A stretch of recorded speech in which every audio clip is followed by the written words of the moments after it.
Okay. Here is another update to another song that I really like.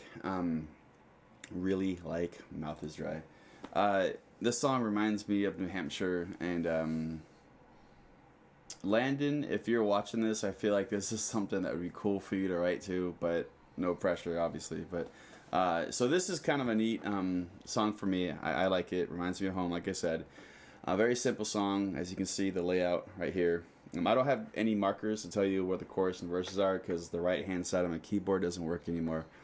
But basically you have an intro, the verse, the chorus. The second verse right here, you can see it picks up. It has two additional guitar parts.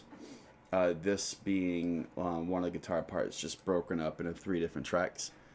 Then you have the second chorus. I don't know why I have that broken up right there. I think I might have recorded at different times or something, and I'll figure that out. But after the second chorus, the song ends, and it sort of picks up again. It doesn't do anything different, but it does sort of close out the song, because at the end of the second chorus, just leaving the song hanging there might have been a little weird, so I decided to just kind of add something sort of chill.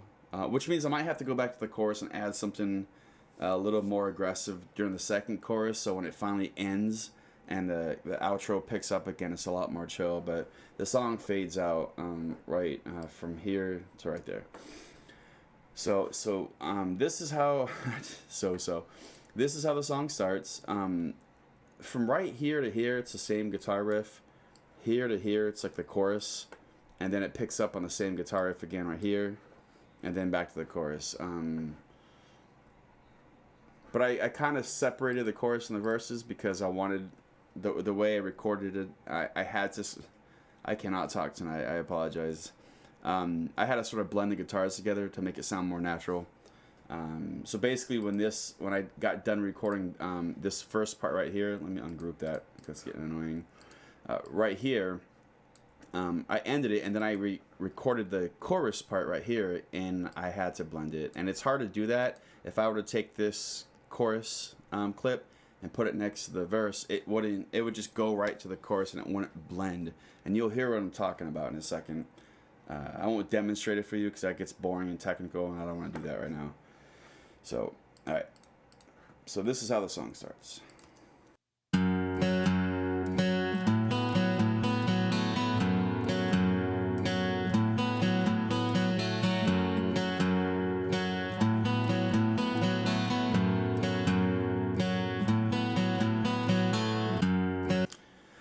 And you can kind of hear that right there. You can hear how it didn't really blend together. I can fix that later. And you don't really hear it because when the drums and the bass pick up, you don't really hear that little gap. But what I didn't do in this area right here, I did right here.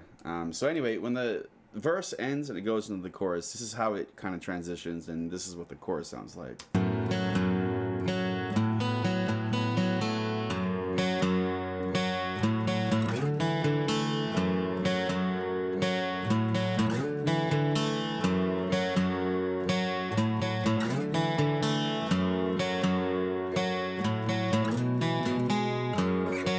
And that's pretty much it. Very simple, very basic idea for a background piece, I guess. I hate saying riff, but it's like the only word I know. So, but anyway, so that's how that kind of works out. Now, I'll go back to the first verse, and you're going to hear the drum and the bass. Actually, I'll play the bass by itself. So here's what the bass sounds like.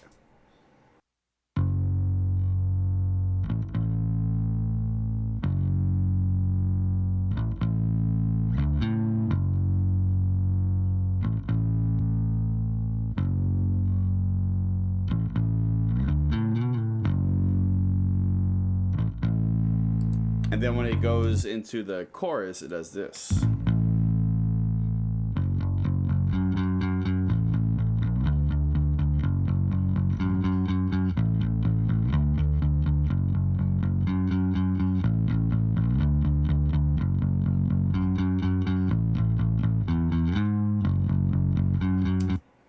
All right, so together, this is what just the bass and the guitar sound like.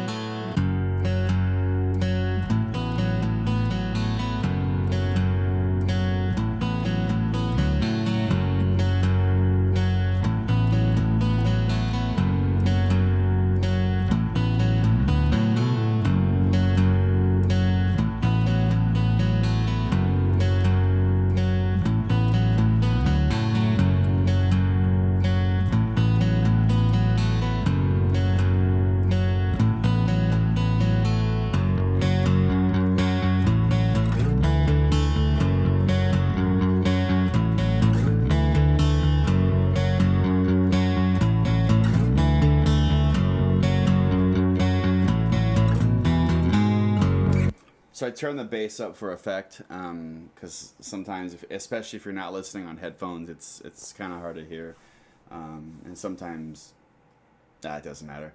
So, so that's the verse and the chorus for the bass. Now, when you have the drums in here, this is to me what sort of makes the song. It's the simplicity, but it's also sort of um, the to the point. I don't know how to explain the drums, but it's very just cut and dry, very to the point, and that's sort of what I like about the song. And that's why I kind of ended up making the song a little more aggressive than what I intended. So here we go.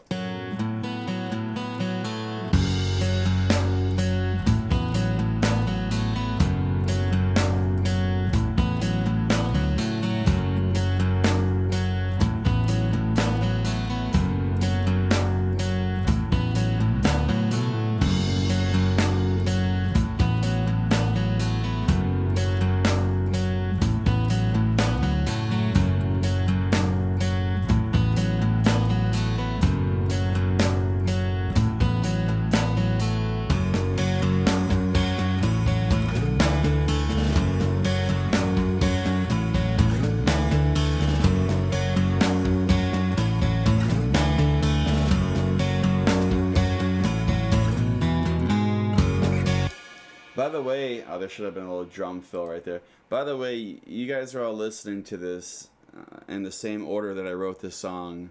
And what's cool about this and the way I'm showing you now, and I don't remember if I've done this before, but it's neat for me to see how a song can start off and sound one way and then change as you go. You know, I had the riff written out, then I added the drum beat. I was like, that's different. The bass sort of solidified, you know, it glued the guitar and the drums together.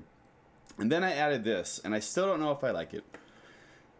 Jeremy has listened to it, says he likes it. I don't know if it's too much. It may be too loud, but I'm going to go ahead and just play it by itself real quick, and I'm going to play it. This is part of the chorus, and this will play in both choruses. It's a pretty sound. I'm still trying to get used to it, but here it is right here.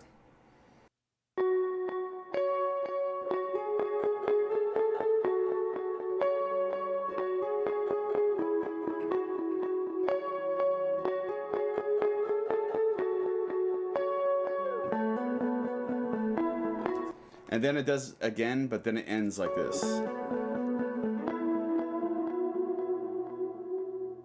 So I do like a little bend, and it sounds weird now, but in context it makes sense. So here's the chorus in its entirety.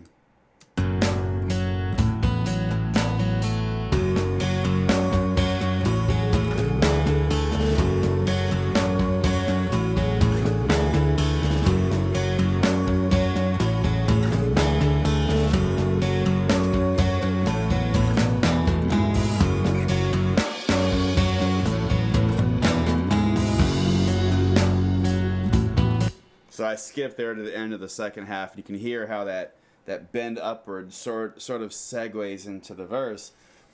Now the second verse, same as the first, a lot more different though, because what I did with the entirety of the verse was I added sort of an underlying layer. It's sort of synthy sounding, but it's really a guitar that I rolled back a lot in the treble, and I used this plugin. Where is it called? TransX. And basically what this is supposed to do is it kills your transient. So like whenever you pick, for example, when you listen to this lead by itself, it's very picky. You know, as soon as the pick hits, it just pops out at you. Well, that's supposed to sort of subdue it. So what happens is I'm basically playing the bass, the bass line with the guitar also, but I've also panned the guitar hard left and right to sort of give you that ambient sound. So this is what that sounds like.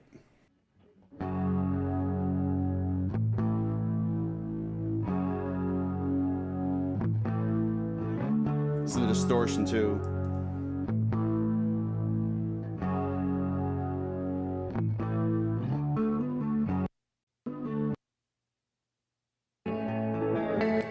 All right, so I'll get to that in a second.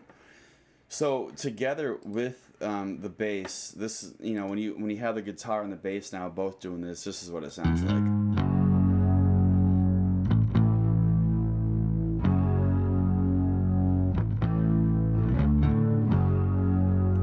So what you have there, and if you have headphones you can hear this better, what you have there is you have this nice solid foundation that's going right up the middle of the sonic sphere. And then you have these really cool chorusy, even though there's no chorus applied to these guitars, this sort of chorusy sound because they're panned hard left and right. And it sort of just kind of meshes everything together. So now when I add the bass, and I'll also add the guitar in a second after the bass, you'll hear how it all just kind of glues together.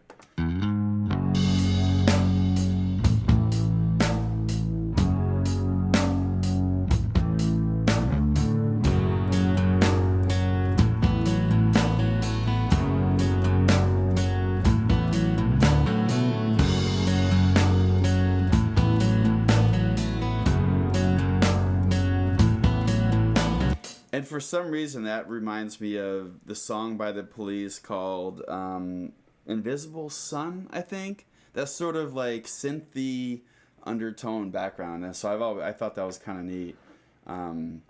So the last thing on the second verse I want to show you, which is kind of a sort of an addition to everything else, because I didn't want both verses to sound the same. Here's what this little lead in the background sounds like right here. Again, once the chorus ends right here, it goes into this verse, and this is gonna be the part that there's nothing else happening, no singing, no solo. It just it's the intro to the second verse. Well, as it picks up again, here's the lead that's gonna play in the background.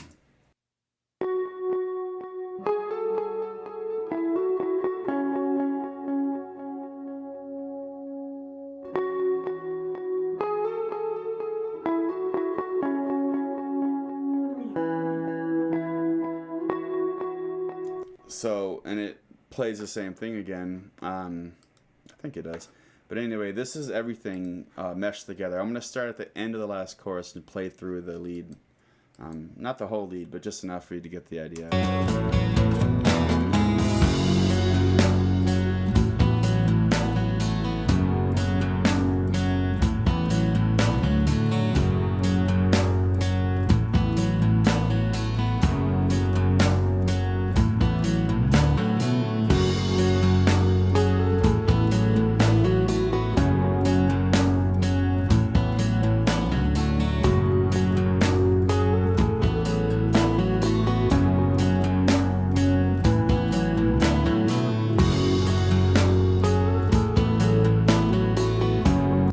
So it's just simple. This whole song is meant to be simple.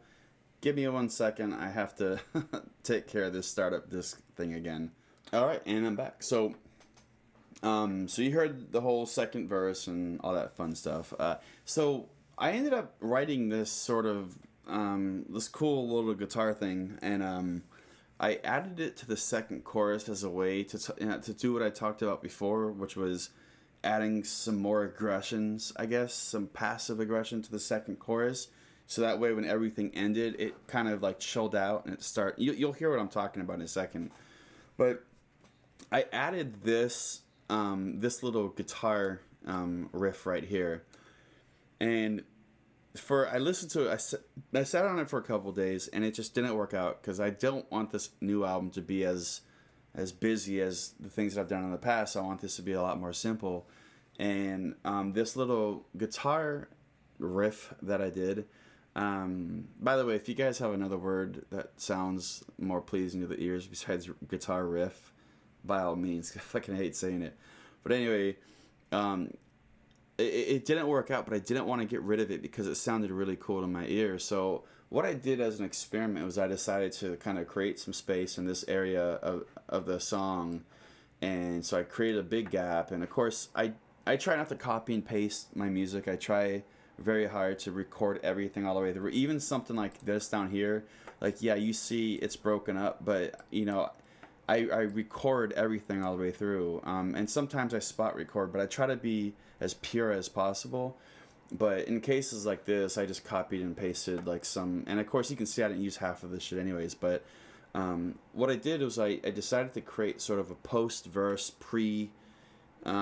chorus thing. It's kind of like as the verse builds up, then the verse takes a break and it plays something different, but that still connects with the vibe of the song, and then it builds up back into the chorus. And that's what this was. And in fact, I ended up, this was the new original riff that was in the chorus that I ended up putting between the chorus and the verse. And this right here was basically dragged down from up top here because I realized that the end of this lead that played in the last verse, if that makes sense, the end of this lead kind of fit well with the end of this new riff that I created. And I thought it kind of segued very well into the second chorus. And so this is what this riff sounds like all by itself, including this last part right here. Alright, let me try it again.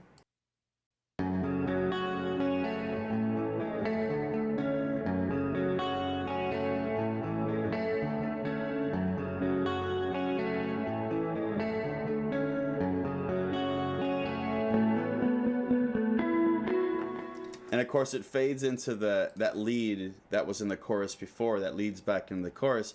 So here, watch, it blends pretty well. So yeah, and so I'm gonna play everything now. So you're gonna hear, not the whole song, but you're gonna hear from like the end of the second verse all the way through to the chorus, and you'll hear how it all kind of dips down and gets back into it, which I think is neat.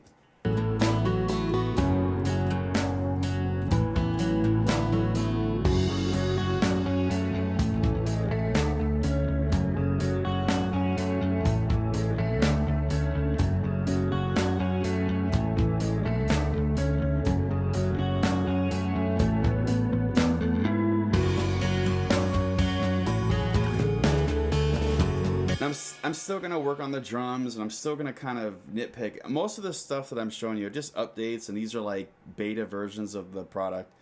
Not the product, the art, rather. They're beta versions of the art. So, like, there's a lot of things that I'm going to be finagling with, like some things in the drums and shit. So, you know, don't be too harsh if something isn't pleasing to the ear. But anyway, so this is the second chorus. And before that lead that was in that chorus that ended with an arc right here.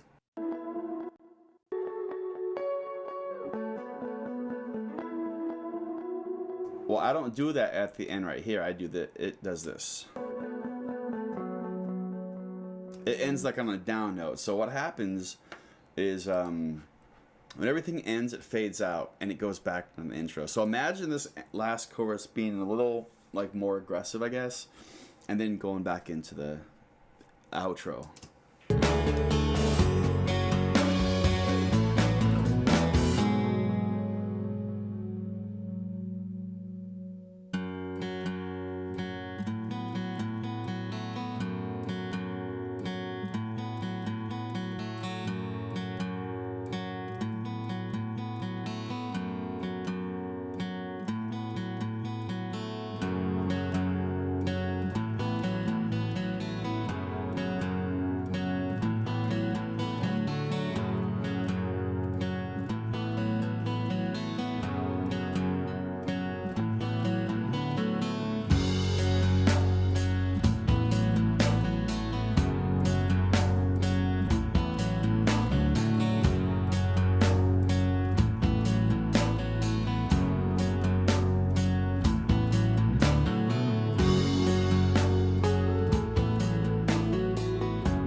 And that's that. So I don't know what else I'm gonna do to this, if anything. Again, I'm trying to keep this whole album very simple. So I'm really happy with this one. Jeremy says he could write to this. Again, Landon, if you ever, I know you're a busy man, but if you ever hear anything that you like and you're like, shit, man, I could fucking write to that, by all means, that would be cool. No pressure. But yeah, I'm really happy with this one. I'm happy with most of the songs that I've been sort of building upon. So good feels all around. So cool. That's it.